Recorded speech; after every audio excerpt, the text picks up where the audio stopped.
m'appelle Bertolt Meyer et je suis professeur de psychologie du travail. Je suis d'un naturel plutôt confiant dans l'avenir. Il faut dire que je profite personnellement de la technologie de pointe. Aujourd'hui, je m'intéresse à la numérisation du monde du travail. On dit que c'est la technologie qui vient à nous et qu'elle nous submerge. Si tout ça se produit en l'espace de 5 ans, le monde du travail sera chamboulé. La technologie ne se limite pas à remplacer des emplois ou des activités professionnelles. Elle en crée aussi beaucoup. Alors, la robotisation va-t-elle booster notre économie ou au contraire faire de nous des chômeurs ?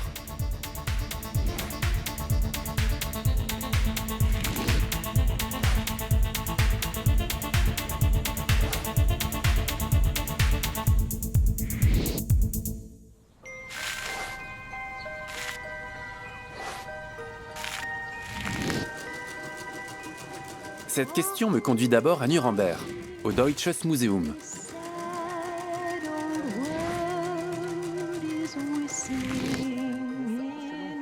En tant que sociologue et commissaire de l'exposition Travail et vie quotidienne, Mélanie Saveri-Moutou est une spécialiste du sujet.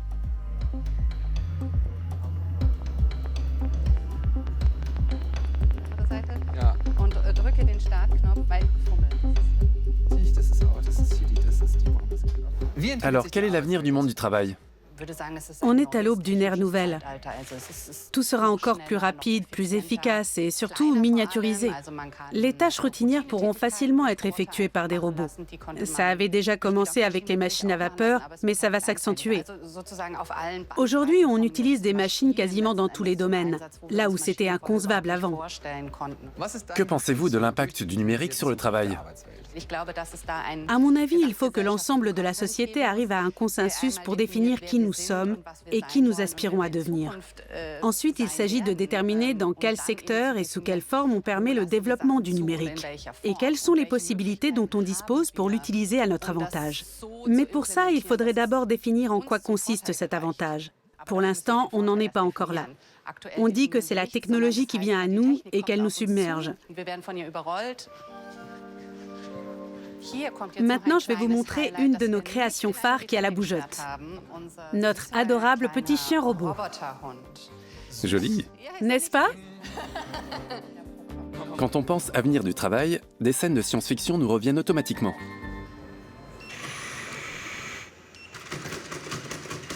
Très mignon, vraiment.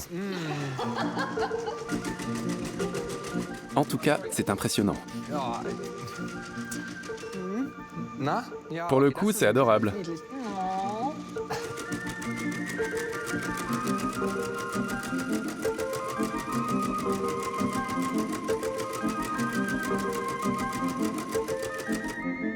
Et il sait faire quoi au juste ? Il arrive très bien à se déplacer sur des terrains difficiles et à transporter des objets là où les humains n'ont pas accès. Ah oui, quand même.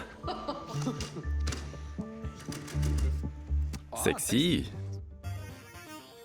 Beaucoup de gens s'inquiètent à l'idée que leur travail puisse être remis en cause. Et je ne fais pas exception à la règle. Pourtant, notre histoire est ponctuée d'évolutions technologiques. À la fin du XVIIIe siècle, le développement des machines à vapeur est à l'origine de la révolution industrielle, qu'on pourrait qualifier d'industrie 1.0. Un siècle plus tard, c'est l'époque de la production de masse, l'industrie 2.0. Vers 1970, l'électronique et les technologies informatiques ouvrent la voie à la troisième révolution industrielle. Aujourd'hui, nous vivons à l'ère de l'industrie 4.0, à savoir la numérisation de la chaîne de création de valeur.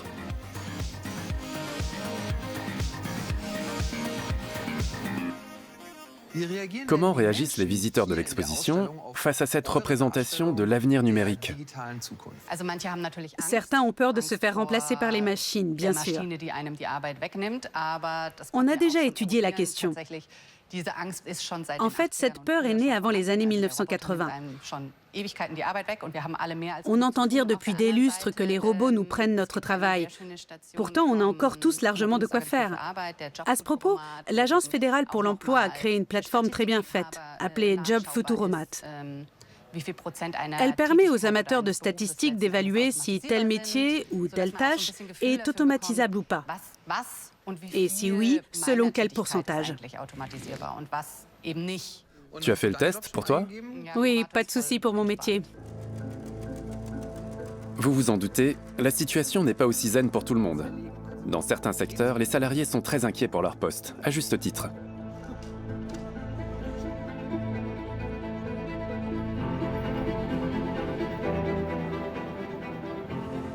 Les nouvelles technologies et la numérisation bouleversent le monde du travail.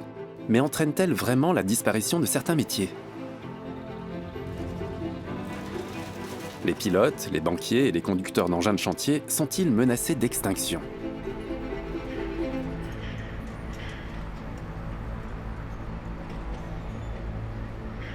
C'est en tout cas l'avis de certains économistes. Parmi eux, Carl Benedict Frey. Bonjour. Ce grand spécialiste du marché du travail est arrivé à la conclusion suivante. 47% des métiers sont susceptibles d'être automatisés. 47%, ça paraît impressionnant comme ça. Mais il faut tenir compte de la dimension temporelle. Si tout ça se produit en l'espace de 5 ans, le monde du travail sera chamboulé. Mais si on estime que cela se fera progressivement dans les 50 ou 100 ans à venir, c'est moins affolant.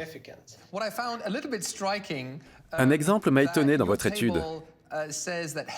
Pour le métier de coiffeur, la probabilité de robotisation est de 11%. Et elle grimpe à 94% pour le métier de boucher. Comment expliquer une telle différence entre les deux? L'évaluation des professions a été réalisée par des experts en robotique au moyen d'algorithmes d'apprentissage automatique qui ont permis de calculer les prédispositions à être robotisées pour plus de 700 professions. À titre personnel, je n'ai exercé aucun de ces métiers. Mais disons que quand on va chez le coiffeur, on discute, on crée un lien social. Quand on va chez le boucher, c'est autre chose. Les échanges sont plus limités. C'est aussi un métier qui demande, à mon avis, un peu moins de dextérité. Votre étude n'est pas une dystopie apocalyptique prédisant qu'on va tous finir chômeurs. Mais c'est comme ça que les médias l'ont présentée. À votre avis, pourquoi elle a été perçue de manière aussi alarmiste? En réalité, nous avons examiné la portée potentielle de l'automatisation. C'est vrai qu'au départ, elle a été instrumentalisée pour donner la vision d'un avenir sans emploi. Une idée qui a d'ailleurs séduit certains technologues. Pourtant, nous n'y avons même pas abordé la question de savoir si la robotisation entraînera la création ou la disparition de plus ou moins d'emplois.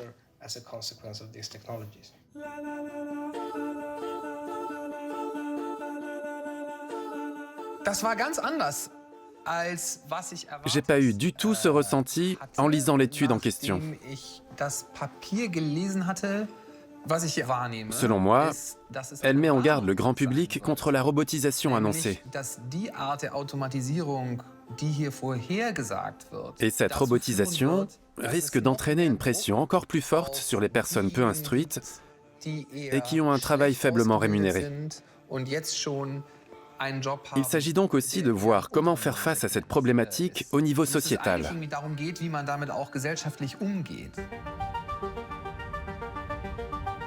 Il est indéniable qu'une menace pèse sur les emplois peu qualifiés et sous-payés.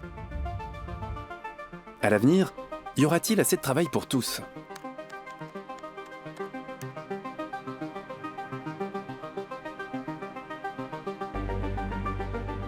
Dans le passé, les scientifiques nous ont proposé toutes sortes d'inventions futuristes. Les voitures autonomes, la visiophonie, les villes dans l'espace, les centres-villes ultramodernes. Mais la plupart des projets ont tourné court. Comme Electro, le robot parlant qui a fasciné les visiteurs de l'exposition universelle de 1939. I have a very fine brain. Autre exemple, ce court-métrage d'anticipation diffusé en 1972 sur une chaîne allemande. Il met en scène Monsieur B, qui vit en l'an 2000 et ne travaille plus que 25 heures par semaine. Il possède un cœur artificiel et souffre d'une dépression qu'il tente de soigner avec Optimum 10, un médicament à action rapide. Mais avec tout ça, il n'est pas heureux. Herr B. hat viel Zeit zum Nachdenken. Aber das geht Millionen hochqualifizierter Menschen so, deren Arbeit nur noch darin besteht, vollautomatische Produktionsanlagen zu überwachen. Vielleicht wird die nächste Generation es leichter haben.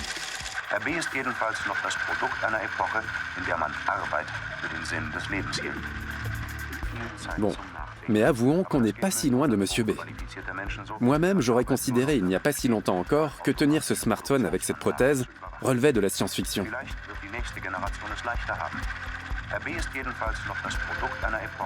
L'évolution technologique ne suit pas toujours les prévisions des scientifiques. Et la science-fiction n'est pas non plus toujours prémonitoire.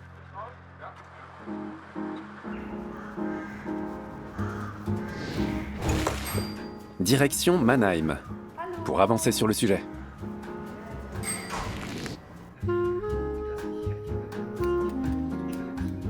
J'ai rendez-vous avec Mélanie Arnst du Centre Leibniz pour la recherche économique européenne.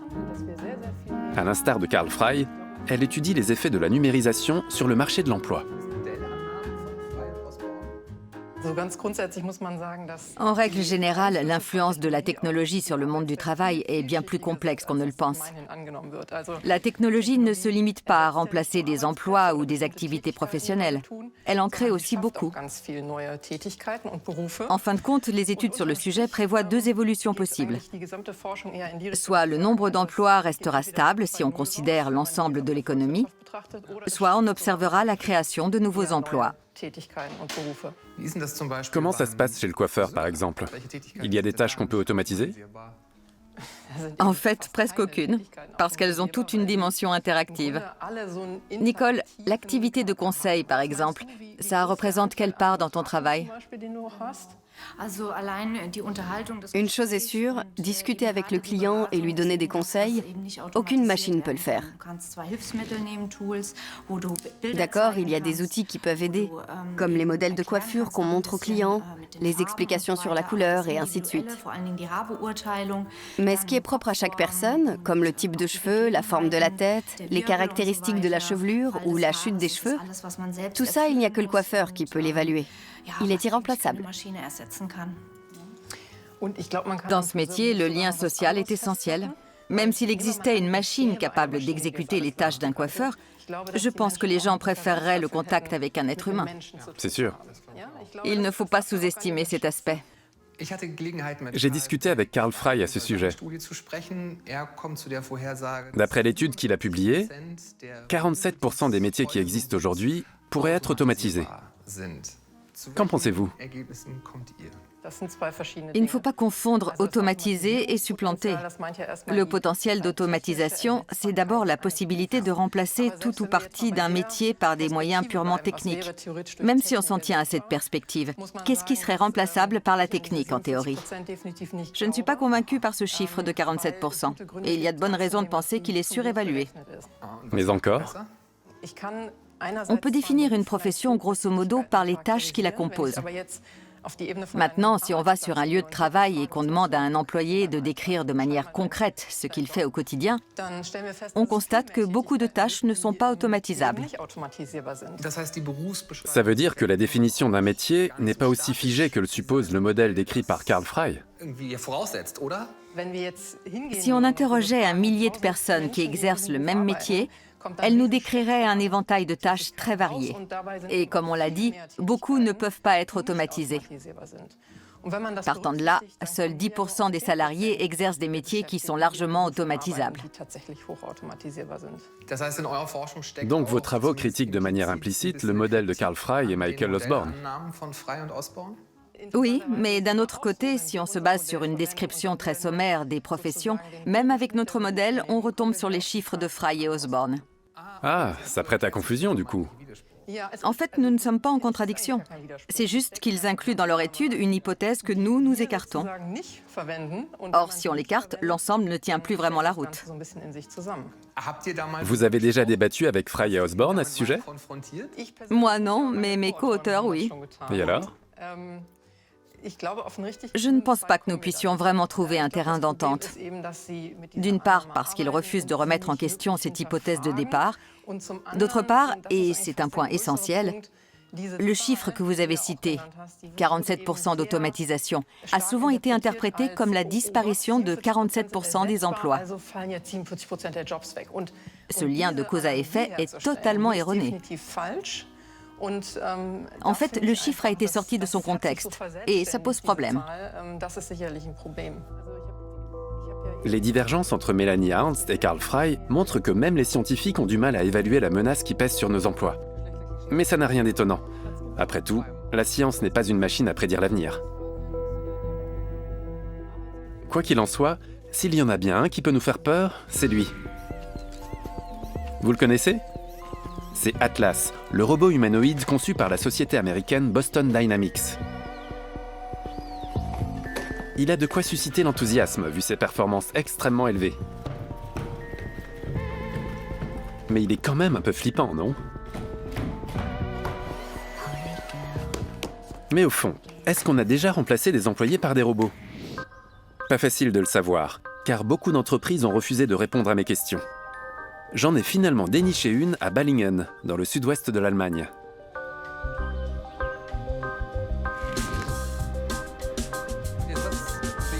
Voici Matthias Gricic. Il est chef d'équipe logistique chez Kern & Sohn, la plus ancienne usine allemande de balance de précision. Comme celle-ci. On dirait pas comme ça, mais Matthias a bien été remplacé par un robot. Du moins en partie. Voici l'engin en question. 90 mètres de long, 22 mètres de large et 25 de haut. Ce système de rayonnage entièrement automatisé peut stocker environ 3800 palettes et 120 000 éléments plus petits. Les chariots élévateurs conduits par des humains ont cédé la place à ces équipements de manutention autonome. Cette innovation permet une efficacité maximale des processus logistiques, car elle garantit rapidité, précision et sécurité. Est-ce que certains emplois ont disparu à cause de ces systèmes ? Visiblement, ma question agace Matthias. Je vais être volontairement provocateur. Qu'est-ce que ça fait d'être remplacé par un robot ? Je vois pas très bien ce que vous voulez dire. En fait, le robot travaille pour moi. Il me remplace pas, c'est mon assistant. On est passé à l'automatisation parce que l'entreprise se développe et qu'il faut gérer la croissance. Maintenant, on économise des trajets d'un entrepôt à l'autre et ça facilite la coordination de la chaîne logistique. Tout se trouve dans un seul bâtiment. Quand on passe une commande le matin, elle part à midi. Je n'y vois que des avantages. Hors caméra, Matthias me dit aussi que sans cette installation, l'entreprise n'aurait plus été viable. Les colis passent par là ? Il aurait même fallu supprimer des emplois. Mais grâce au nouveau système, les commandes sont expédiées le jour même, et c'est ce que veulent les clients.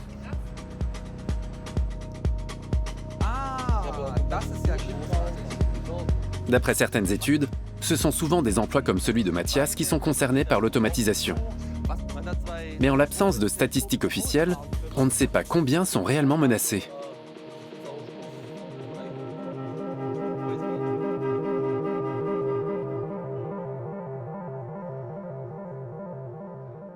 Avec les rayonnages automatisés, vous avez besoin de moins de main-d'œuvre. Oui, bien sûr. Il y avait par exemple des employés qui conduisaient des camions pour assurer la logistique entre les sites. Nous n'avons plus besoin d'eux à ces postes. On peut savoir ce qu'ils sont devenus ? Vous les avez rencontrés juste avant. Ils travaillent toujours chez nous au service logistique. En fait, le nouveau système est allé de pair avec la croissance de l'entreprise, ce qui a permis de créer de nouveaux emplois. Donc vous faites plus de bénéfices ? C'est une bonne question. Quand on fait un investissement à cette échelle, il faut bien sûr évaluer en amont la rentabilité du projet. Nous aurions pu envisager de produire dans un pays à bas salaire, où nous aurions embauché des ouvriers à moindre coût. Mais nous sommes une entreprise à caractère familial, et pour nous, il est important d'affirmer notre attachement au site de Balingen et à nos collaborateurs. Le degré de robotisation dans votre entreprise est-il dans la moyenne de celui des PME allemandes ou un peu au-dessus ? Sans fausse modestie, nous sommes plutôt bien situés. Dans la région, nous sommes loin d'être les seuls à automatiser la chaîne logistique. C'est l'avenir pour les entreprises. En tout cas, nous avons à cœur de donner de l'activité à nos salariés et de faire du bon travail dans un environnement agréable. Ces valeurs-là, nous pouvons les mettre en œuvre en tant que PME.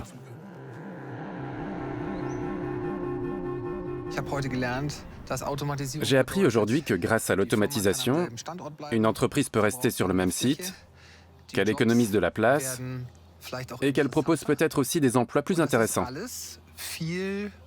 Tout ça est en effet beaucoup plus complexe que je ne me l'étais imaginé. La question reste posée. À l'avenir, les robots joueront-ils un rôle encore plus important dans notre travail ? J'ai envie d'en discuter avec ma collègue Ulrike Thomas de l'Université technique de Chemnitz. Elle y enseigne la robotique et mène des recherches sur l'interaction entre les hommes et la technologie. Aujourd'hui, elle est en télétravail. Sacha Kaden, son doctorant, me fait visiter le laboratoire de robotique où je découvre toutes sortes de bras robotisés ultramodernes. Celui-ci permet de réaliser des tests de dépistage du Covid-19. Il faut vraiment se concentrer. Ça y est, j'y suis. Je suis allé trop profond.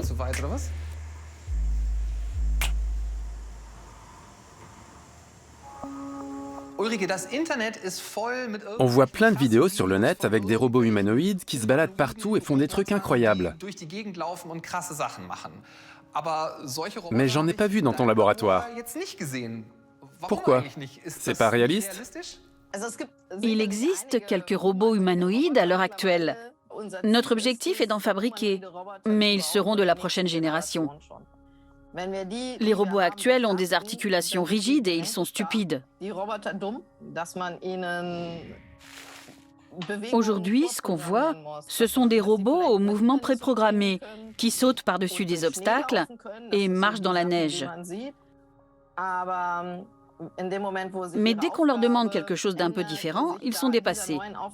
Ça signifie que pour l'instant, ces systèmes ont une intelligence artificielle et une capacité d'adaptation assez limitée.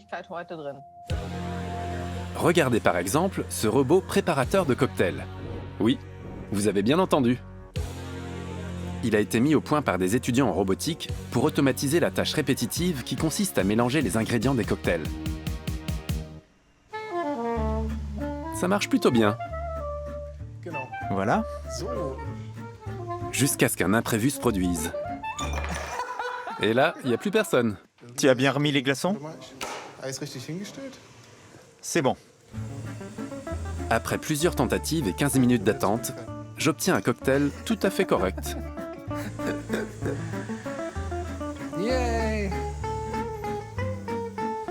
Super. Merci beaucoup. Je trouve ça super, mais bon, faut quand même reconnaître que c'est pas parfaitement au point, non? C'est vrai. Si des chercheurs professionnels étaient intervenus, ils auraient pu largement améliorer les capacités du robot. Mais ça aurait dépassé le cadre d'un simple projet d'étudiant. J'ai l'impression que la majorité des gens surestiment largement les performances des robots. Je suis d'accord. Cette idée est nourrie en partie par les films de science-fiction et aussi par la peur que les robots ne remplacent les hommes. On l'a vu, ils sont capables d'effectuer des tâches simples et répétitives. Mais pour les activités intellectuelles qui demandent de la créativité et un haut niveau de formation, ils sont loin du compte. À mon avis, c'est parce que la population leur prête des capacités qu'ils n'ont pas, qu'elle pense qu'à l'avenir, les robots prendront notre travail. En réalité, ce n'est pas du tout le cas. Et tu sais de quoi tu parles? Oui, le jour où les robots seront vraiment répandus est encore loin. Cela changera un peu la donne tout en facilitant le travail. À t'entendre, on dirait qu'on est encore très loin des super robots autonomes et doués d'intelligence. Oui. En fin de compte, la robotique n'en est qu'à ses débuts. Il faudra encore des années pour que nous arrivions à concevoir des systèmes capables de s'adapter. Les robots humanoïdes ne seront pas à l'œuvre avant 10, 20 ou 30 ans dans les situations du quotidien.